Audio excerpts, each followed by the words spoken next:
تو جوان بیٹے کی موت دیکھنا یہ وہی جانتا ہے جس پہ گزری ہو، وہی جانتا ہے جس پہ گزری ہو۔ میرے مقدر میں تھا، میں نے ہمیشہ دعا مانگی، یا اللہ مجھے اولاد کا صدمہ نہ دکھانا، یہ ہمیں اٹھا کے لے جائیں، ہم انہیں نہ اٹھائیں، لیکن اللہ کی تقدیر وہ غالب ہے اور ہمیں اس پر راضی ہونے کا حکم ہے۔ میرے نبی کی دعا ہے، اللہم انی اسألک الرضا بعد القضاء، یا اللہ تو اپنی تقدیر پر مجھے راضی کر دے۔ تو بالکل ہم راضی ہیں، میرے سارے خاندان والے راضی ہیں، لیکن جو ایک زخم لگا ہے وہ بہت گہرا ہے،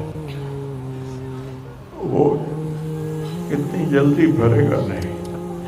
یہ میرا بیٹا سب سے قابل اور لائق بیٹا، تینوں بیٹوں سب سے لائق بیٹا، سب سے نیک بیٹا تھا، اور اس نے غریبوں کے ساتھ کیا سلوک کرنا ہے اس نے ہمیں سکھایا۔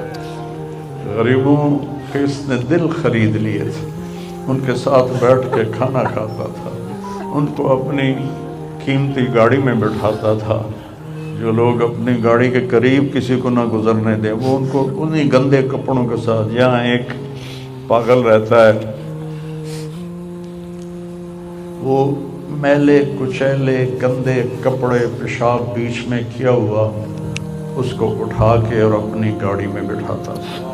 وہ ساری سیٹ خراب ہو جاتی تھی، لیکن وہ اس کو اپنی فیکٹری میں لے جاتا، پھر نائی کو بلا کر اس کے بال کٹواتا، اس کو نہلاتا، اس کے کپڑے بدلواتا۔ اس پورے گاؤں میں وہ پاگل صرف ایک شکل کو جانتا ہے اور ایک نام کو جانتا ہے۔ وہ نام تو پکار نہیں سکتا تھا، کہتا میاں میاں میاں۔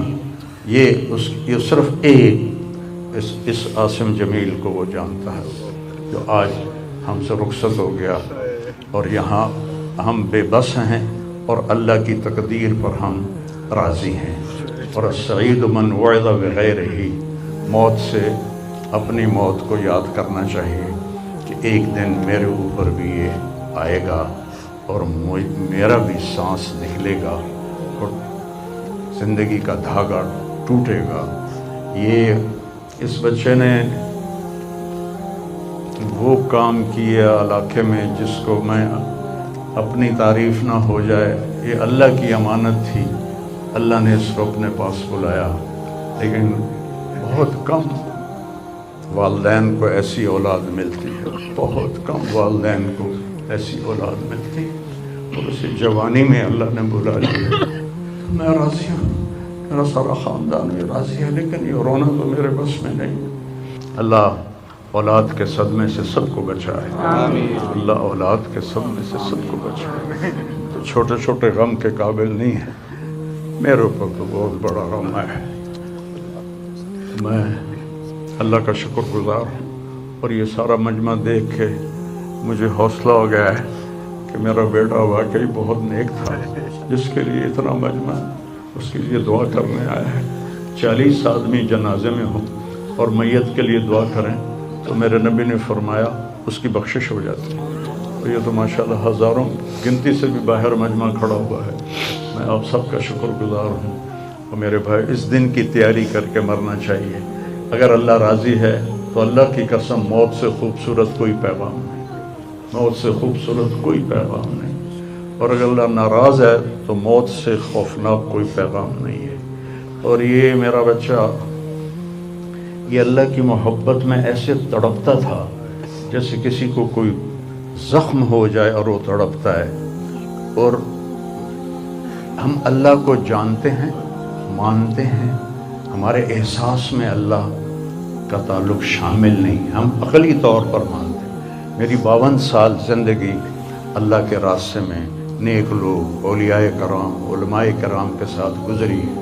میں باپ ہونے کی وجہ سے نہیں کہہ رہا، میں آپ کو یقین سے کہہ رہا ہوں، جیسی تڑپ اس بچے میں اللہ کی محبت کی تھی میں نے کبھی نہیں دیکھی۔ یہ 2 گھنٹے مجھ سے بات کرتا تھا اور میں ایسے بیٹھ کے سنتا رہتا تھا۔ بولنے والا کب سنتا ہے کسی کی بات، لیکن یہ ان پڑھ بالکل ڈسلیکسیا کا مریض تھا، حروف کی پہچان نہیں تھی تو اس لیے نہ یہ پڑھا، نہ دین کا کچھ پڑھا نہ دنیا کا کچھ پڑھا، لیکن اللہ نے اس کو عقل، فہم اور اپنی محبت ایسی دی تھی کہ ہمیں محسوس ہوتا تھا کہ اس کے اندر اس محبت کی آگ ہے۔ اور اپنی ماں سے کہتا، ماں دعا کرنا میں مر جاؤں، میں اللہ سے ملنا چاہتا ہوں، میں اس گندی دنیا سے تنگ آ گیا ہوں۔ 30 سال کی عمر میں اس نے یہ کہنا شروع، میں جانا چاہتا ہوں، اگر اللہ مجھے کہے کہ تمہیں رہنا ہے یا جانا ہے، 1 سیکنڈ میں کہوں گا مجھے تیرے پاس آنا ہے، مجھے تیری ملاقات کا شوق۔ اور مجھ سے پوچھتا، بابا آگے اللہ ملے گا مجھے؟ میں نے اس سے بڑی باتیں کرنی ہیں، مجھ سے ملے گا؟ میں نے کہا انشاءاللہ آج تم ملو گے اپنے اللہ سے، ضرور ملو گے، تیری تڑپ، تیری تمنا رہتی تھی میں اللہ سے ملوں۔ میں نے اپنی زندگی میں صرف ایک آدمی دیکھا ہے، یہ بچہ جس کے احساسات میں اللہ کی محبت تھی۔ احساسات جیسے ہمارے درد ہمارے احساس میں بھی جب شامل ہوتا ہے پھر ہم ہائے ہائے کرتے ہیں، اور جب تک شامل نہیں ہوتا تو ہم چلتے رہتے ہیں۔ اس بچے کو اللہ نے اپنی قدرت سے یہ تعلق اور محبت عطا فرمائی تھی، اور بس میں اور کیا تعریف کروں، میرا تو سینہ ویسے ہی زخمی ہے۔ یہ بہت عالی شان بچہ اللہ نے مجھے دیا تھا، میں اللہ کی تقدیر پہ راضی، اس نے اسی کا تھا، اس نے لے لیا۔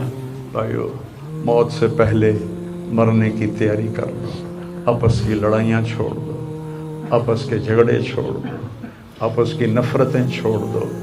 مرنے والے سے پوچھو کہ نفرت کا کیا فائدہ ہے، جھگڑوں کا کیا فائدہ ہے۔ معاف کرنا سیکھو، معافی مانگنا سیکھو، معاف کرنا سیکھو، معافی مانگنا سیکھو۔ 5 نمازیں ہیں، کوتاہی نہ ہو۔ سال کے بعد روزے آتے ہیں، بیمار ہو تو اللہ کہتا چھوڑ دو۔ حج اور زکوٰۃ پیسے والوں پر ہے۔ تو ٹوٹل ایمان کے بعد 2 باتیں ہیں، ایک نماز ہے اور ایک روزہ ہے، اور اس کے بعد ایک حدیث میں سنا کر ہم جنازہ پڑھتے ہیں۔ میرے نبی نے فرمایا 4 باتیں سیکھ لو مجھ سے، 4، اب 5ویں بھی نہیں، 5ویں نہیں، 4 انگوٹھا کر کے کہ 4 باتیں مجھ سے سیکھ لو تو پھر دنیا بھی تمہاری ہے، آخرت بھی تمہاری۔ صدق و حدیث، ہمیشہ سچ بولنا، ہمیشہ سچ بولنا۔